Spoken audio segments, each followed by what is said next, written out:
Hi, welcome back to my channel, or if you're here for the first time, welcome.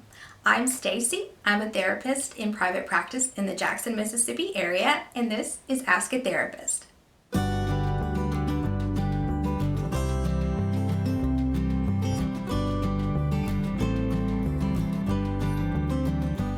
Ask a Therapist is a weekly video that I do where I answer questions that people submit. If you're interested in asking a question, send me an email, AskStacey at Aldridge, LCSW.com. Let's get right into the first question. The first question comes from Wanda. She asks, what is the most important things to share when you first meet your therapist? Facts or emotions? Ooh, that is a great question. I think that depends on you. When people come to see me for the first time, when we get into my office, shut the door, sit down, I usually say, what brings you here today? And sometimes people will say, I don't know where to start. And I just say, say the first thing that comes to your mind. People will oftentimes write something down on the sheet that they fill out that says, what brings you here today? And they'll say, I think I have depression, or I have marriage issues, or something that's kind of vague. But once you actually get started talking, usually whatever's going on will come out. The facts might be something like, I've been having trouble getting out of bed.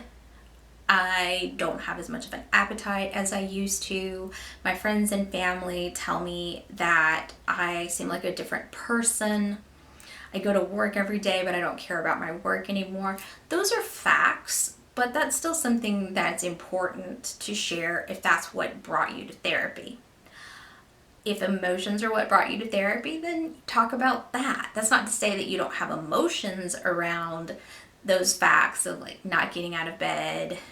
My friends and family say I'm different. It's just which thing motivates you more. So emotions would be, I feel sad all the time, and my friends and family tell me that I've changed, and that really hurts me, and that makes me feel like something's wrong with me.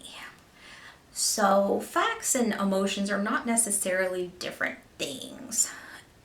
Some people are upset more about the symptoms, and maybe some people have more feelings about the symptoms, but I just don't know that you can really, how do you separate those things out?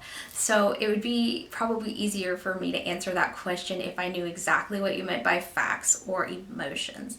But I would say whatever comes out when you are asked what brings you here today is what you need to say. And that's the thing that I think people don't really get or understand. I had somebody say to me the other day, I never feel like I'm going to have anything to say in therapy.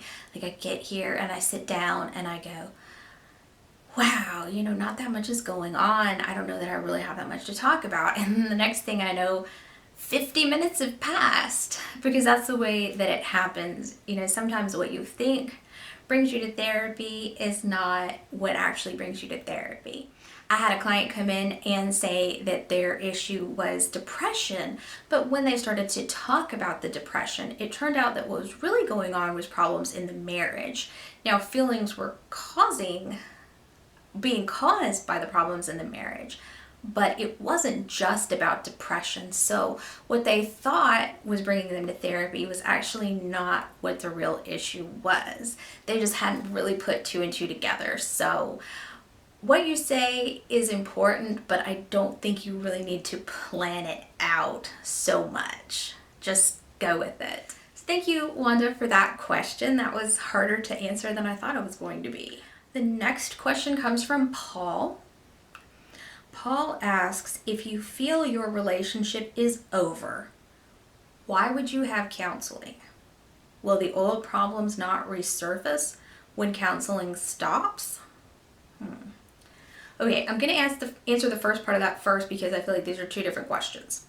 So the first question in this is, if you feel your relationship is over, why would you have counseling? If your relationship is over, meaning you don't want to be in your relationship anymore, don't go to counseling. It's a waste of time. It's a waste of money. Perhaps most importantly, it might be misleading to your partner or spouse, because if you feel the relationship is over, you don't want the relationship to continue, they might think that counseling is going to change something, but you're already out the door. So if you think the relationship is over, the relationship is over. If you don't want to be in the relationship, don't go to counseling. Usually when couples come to see me, I ask them pretty early on, why do you want to be in this relationship? Or do you want to stay in this relationship?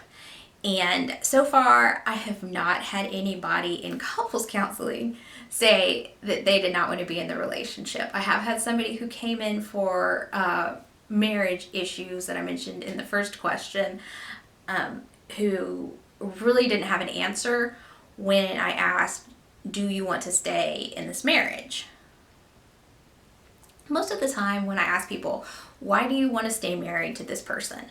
They will say, because I love him or because I love her. And that's a good reason to stay in a marriage.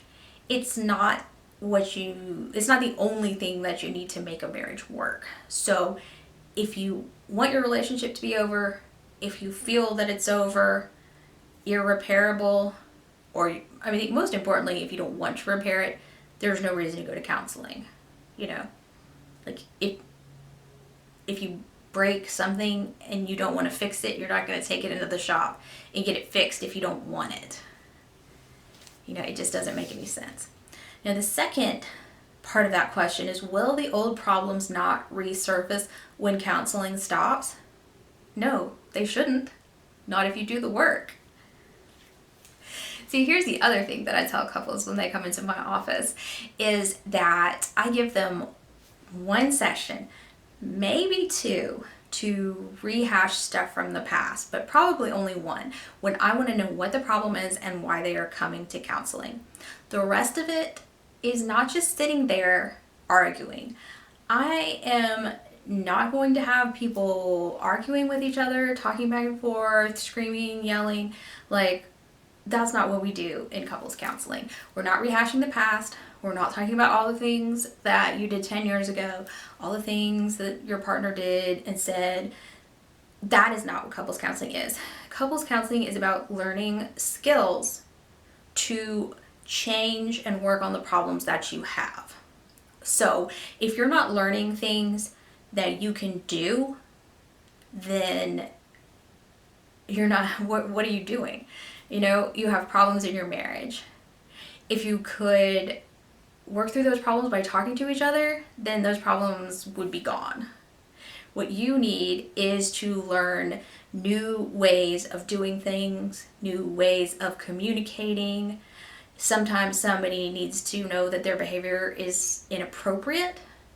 Sometimes you need somebody to set up ground rules for you, but regardless, you are going to be learning new skills to practice that will keep the old issues from resurfacing.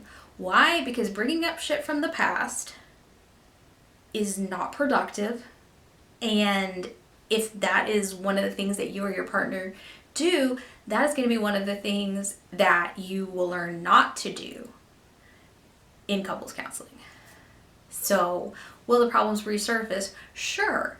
If you want to come and complain and you're looking for somebody to be on your side, if you're looking for somebody to tell your partner that they're wrong, if you're looking to win and therefore your partner to lose, yes, the problems are going to resurface. If you're not interested in changing anything about the way that you behave, you're not going to get anything out of couples counseling, because something has to change if you want things to change. Sounds simple. It's not simple. But the bottom line is that no, if you're doing what you're supposed to do, if you have a couples counselor who is challenging you to do things differently, who is helping you work on the issues that you have, the old problems are not going to come back because you are working to solve those problems. But like I said, if you don't want to fix something that's broken, then going to a place where you learn to fix it is completely pointless. So if you don't want to be in your marriage, couples counseling is not going to make you suddenly want to be in your marriage. I can't make you want to stay married. So thank you again, Paul, for that double question there, and I hope that this is helpful for you. I hope this is helpful to everybody that's watching. If you would like to submit a question, send me an email, AskStacey at StaceyAldridgeLCSW.com, and I will answer your question in a future video. If you have enjoyed this video, I hope that you will consider subscribing, and please give me a like. I bring you new episodes of Ask a Therapist every Friday, and also some longer form videos about different topics as I am able to. If you are interested in learning more about me, or if you are in the Jackson, Mississippi area and are interested in coming to see me for therapy, my website is linked in the description box down below, and you can get all the information there. Thank you everybody for watching. Please remember, be kind to yourself today and be kind to other people too. I will see you in the next video.